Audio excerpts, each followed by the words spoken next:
ఆడి తప్పుట కంటే అదములేదని కదా సర్వమిచ్చెను హరిశ్చంద్రరుపతి. పలికి బొంకుట మహాకలుషమనుచును కదా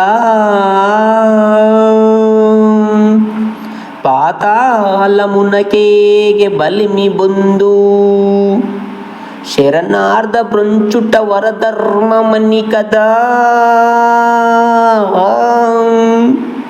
తన దేహమును సిబి తగిరి ఇచ్చే నితర సతౌరత చరణుడౌటనే కదా.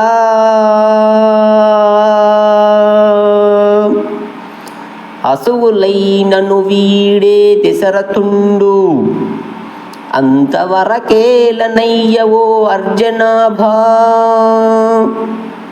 అనిన మాటను నెరవేర్చుకొనగ కాదే 14 వనవాసివైతివీవు. రమ్య గుణ సాంద్ర శ్రీ రఘురామచంద్ర